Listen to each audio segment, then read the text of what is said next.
Okay, so activation is our differentiation. A lot of other brands out there that supplement, and there's nothing wrong with supplementation.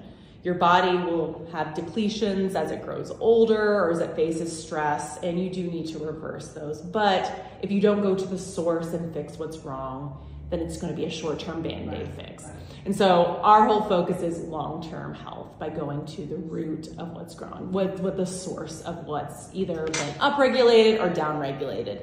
And that's why it's so important for us to understand how our products work. Because first we have to identify, okay, here's the problem, what's causing it, what genes are impacting that, and how can we bring that back into balance so we can get the function that we're looking for. One thing that makes us really unique is that understanding of the entire mechanism of action. So we usually start there, do in vitro work in different cell lines. Sometimes we'll do exploratory studies as well to see how some of our products interact together, and that's another unique portion of our business.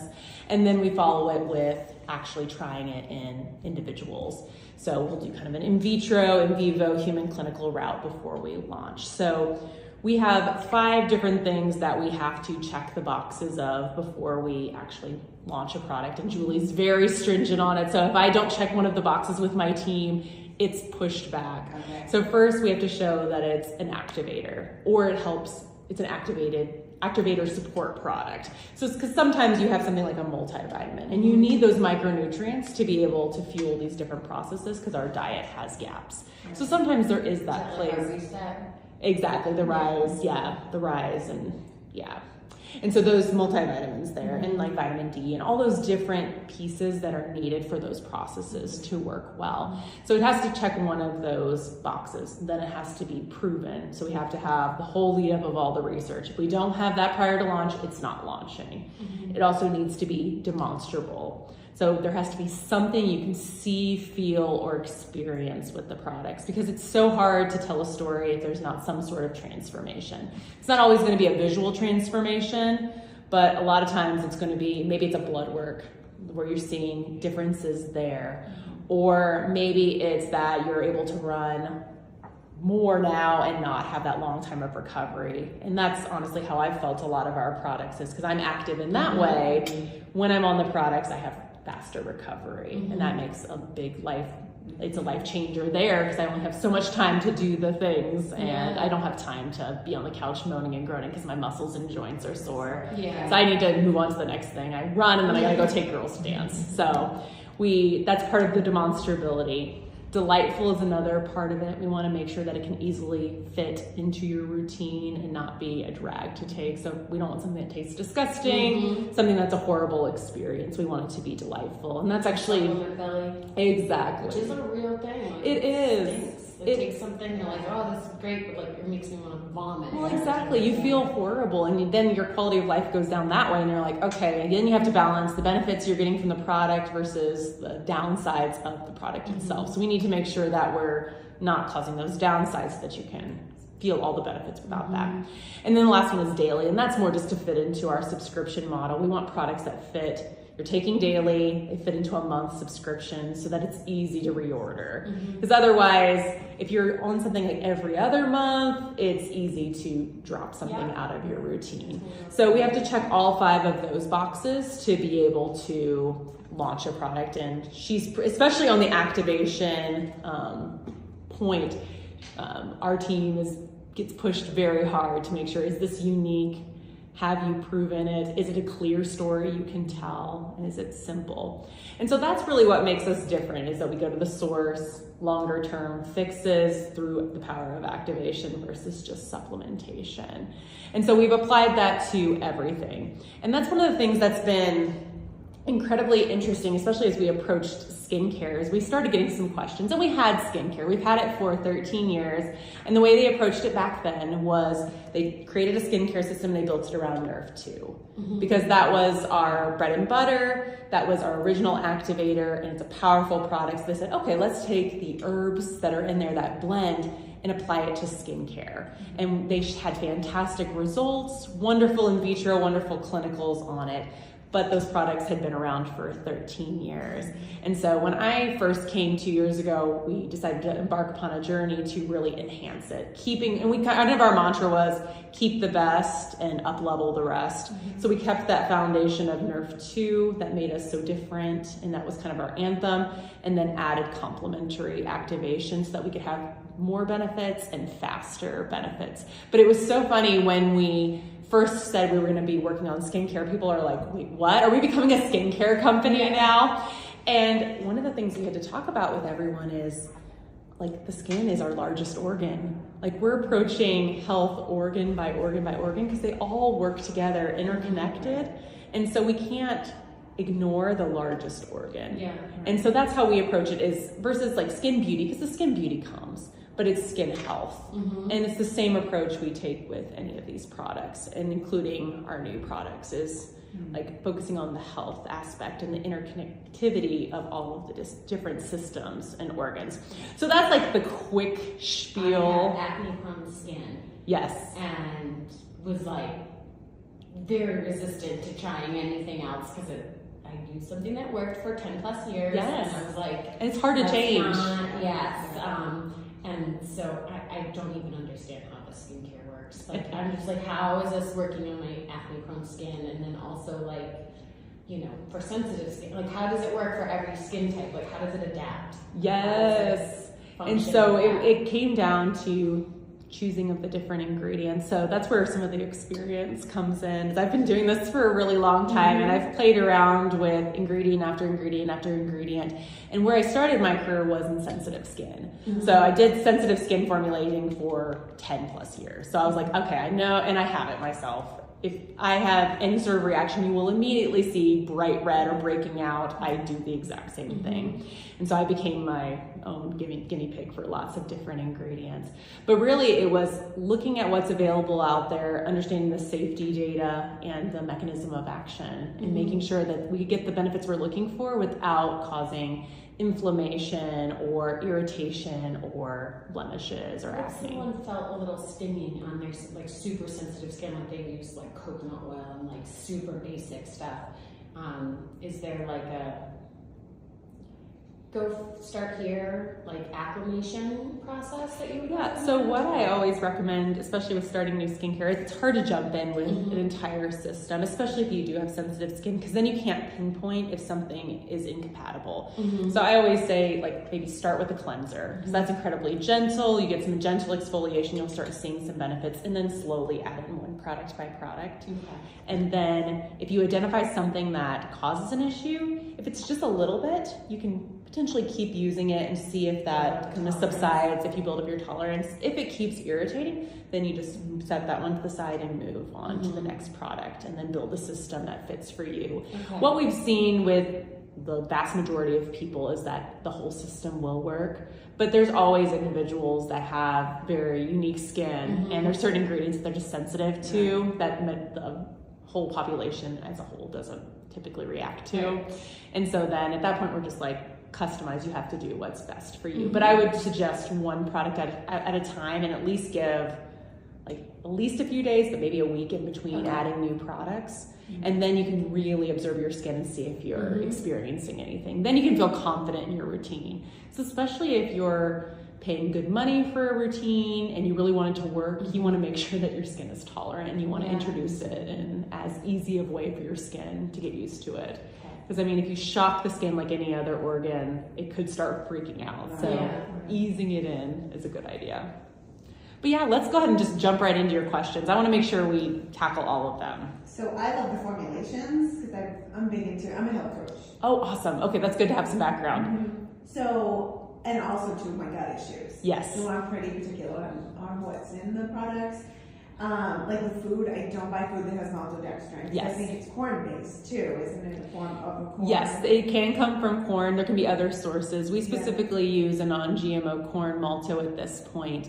One thing we are doing, and you can find on our website, is by 2030, we're kind of, it's forget what we're called. We call it, we're cleaning up all of the formulas. We've released a list of what we're going to include and what we're not going to include, both for skin and for ingestibles. Okay. And everything moving forward is meeting that clean list or that black list. So no, like natural flavors is another one. So natural flavors, that's just an FDA, like how we have to label them. We are very particular about what natural flavors we use. Okay. And so we can't like disclose every piece of it, but we're very particular as we choose them. But for example, with the malto, one of the things we've identified is there's another, because we use it as a flow agent, for especially for our drinks like Axio and all of those, because if you can't flow them into the packets, then you're not able to use the product well.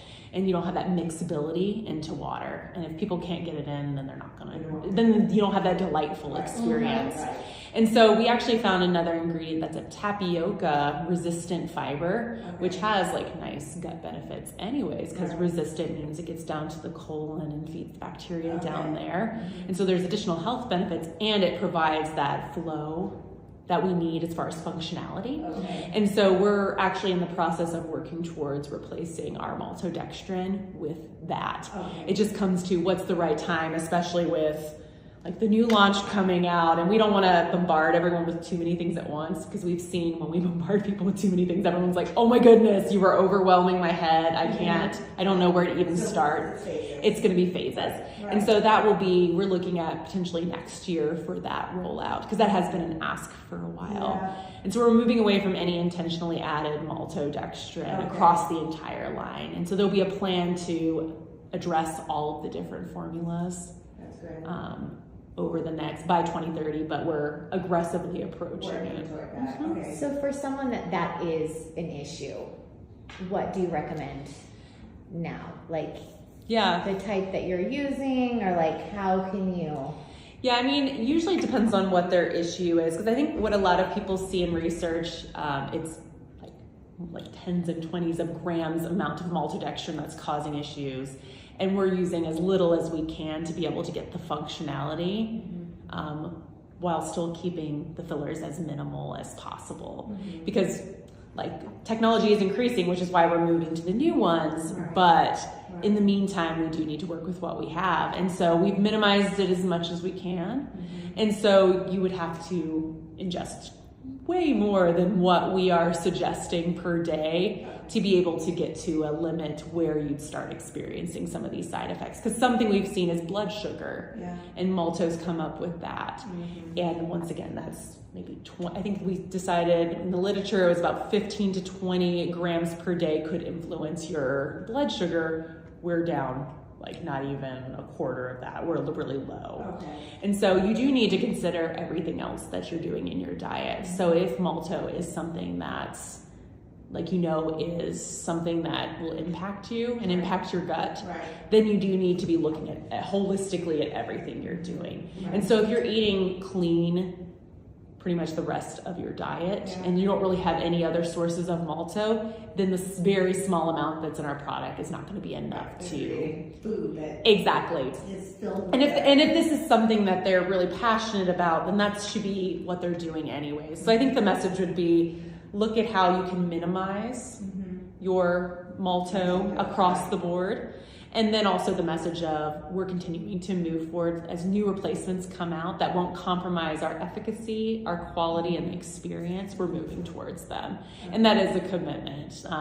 My team, beyond working on new stuff, spends quite a bit of time ensuring, like working on that, identifying new things, new preservatives that are more natural, fillers that are more natural. Is there another form we can go to that we don't even need a filler? Like all of those different pieces. And then it just comes to when do we roll them out? But the goal will be by 2030. So it's ongoing. Because really at this point, that kind of transparency and move to alternatives as you identify them is expected in this industry. And so we want to do our part and above with that. But that's how I would respond to it, is look at your entire diet, keep it at a minimal overall, and then the 20 milligrams that you're getting from this capsule, it's nothing, because it's all in dosage.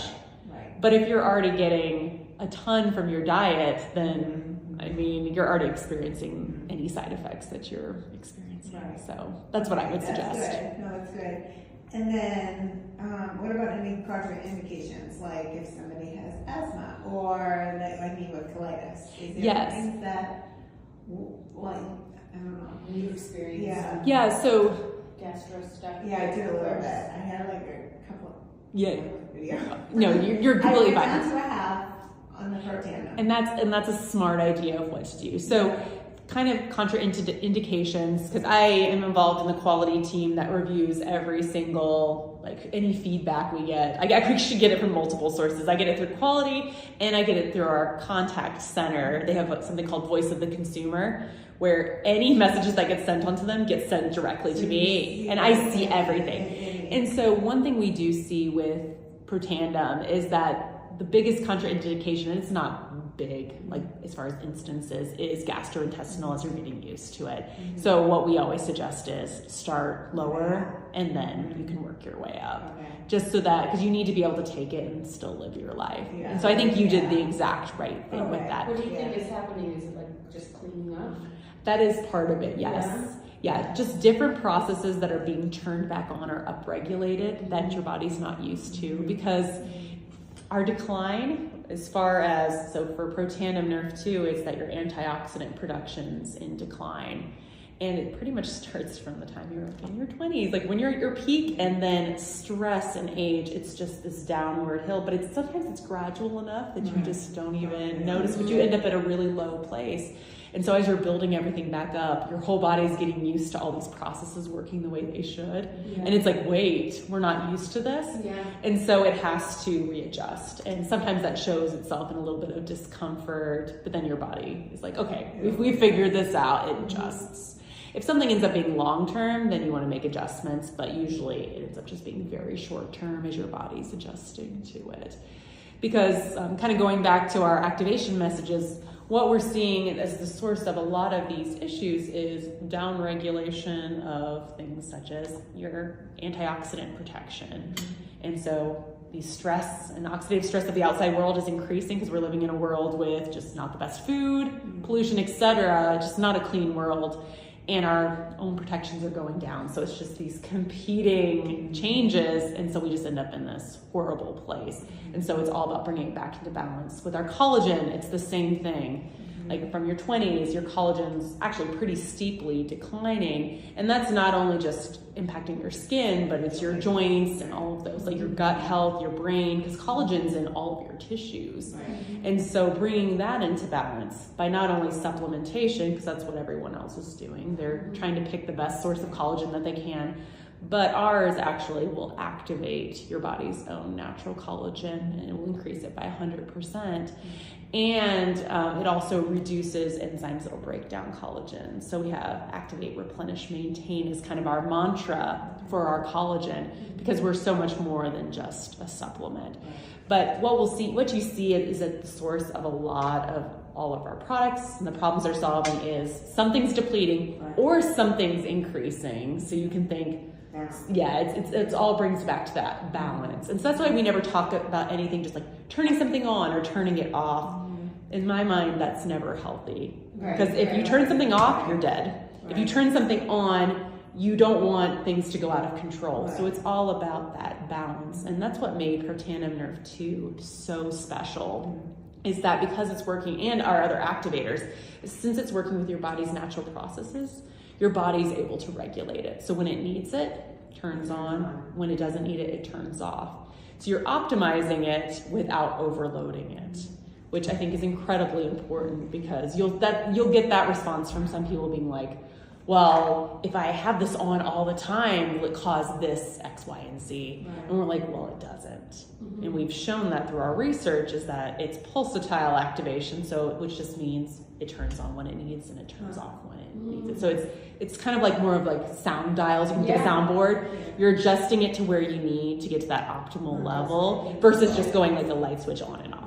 And that used to be kind of the old metaphor we used. But then as we've learned more and more about science, we're like, well, we want to turn things up, but it's not up like finite, like on-off switch, like black and white. Right. It's more just adjusting it to where your body needs. Is there, for the Tri-Synergizer, is there a group, like, when do you say Nerf 2 or when do you say Tri-Synergizer? Like, or is there like a group of people or a contribution that like maybe stay away from the Tri-Synergizer might be too much and just stick with Nerf 2? Like, is there So a simple way because I get that question a lot, like, well, what's the other ones? Do I need those or, you know, am I good here? Yeah, so I guess it depends on what they're wanting to accomplish and honestly what their budget ends up being. Because I think your ultimate kind of pack would end up being, if you could do Tri-Synergizer and collagen, you're covering quite a wide spectrum of things. Because with your Nerf 2, you're activating the protection of the cells.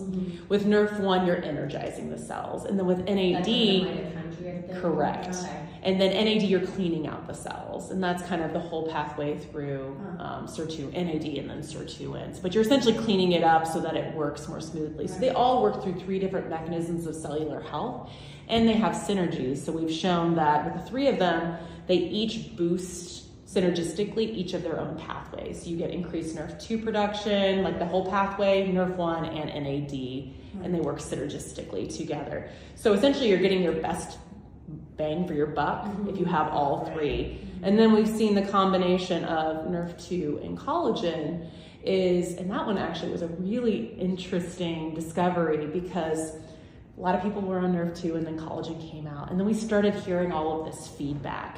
And first it was just like a little bit of noise where we're like, oh, I'm experiencing this, I'm experiencing that. We're like, oh good, I'm so glad you're experiencing this. But then we kept hearing very consistent drum beats of similar stories. And it was enough that I was like, we need to investigate this some. But we actually didn't know what they were doing together. We just saw, oh, my gut's feeling better, or my joints are feeling better, or my brain fog feels better. We're like, none of these can be attributed to just one product on its own. And so we tested the 2 together in fibroblast cells. And the reason we picked that cell type is they make up your tissues. All your tissues, your organs, your joints, they're a very universal cell throughout your body. And we knew that whatever results we got with them, we could apply very broadly to the body. And we saw that the Nerf 2 alone did what it was supposed to do. Collagen did what it was supposed to do. But when you put them together, you actually had unique benefits.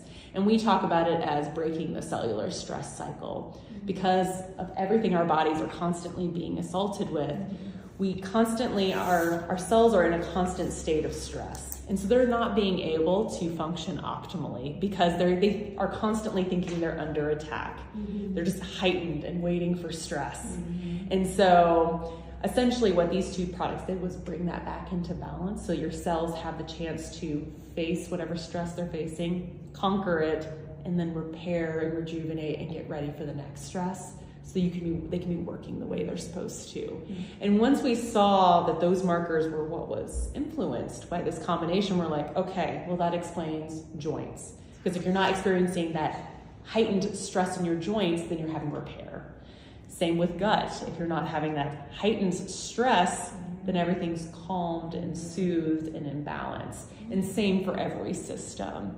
And so we're actually in the middle of a patent for that one because of the unexpected benefits of the 2. And so if they could, I would suggest that combination of the Tri-Synergizer and so I collagen. I added an NAD with my Nerf 2 and collagen. Should I just go for the I would, just because it'll bring me more energy? Yes. The Nerf 1? Yes, and it'll energize all of your systems as well because they all need ATP. Go back to high school biology is the currency of the cell, and it's what it needs to be able to function. It fuels all of our processes.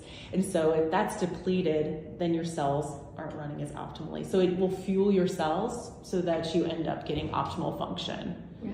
And so, like I said, and then you see the synergies. So the reason I like all those products together is that it's not a 1 + 1 = 2 kind of situation. We call it like a 1 + 1 = 3 or 4 or 5 because you're getting all these additional benefits and heightened benefits from combining all of the products. And I alluded to that a little bit earlier, because we test a lot of our products together, we understand how they work together so that we can suggest them. Yeah. Because I think before, like what a lot of companies will do is just get on all of our products. Oh, because they'll just be good to each other, like good with each other. They'll do this, this, and this, but they don't actually know how they interact. Yeah.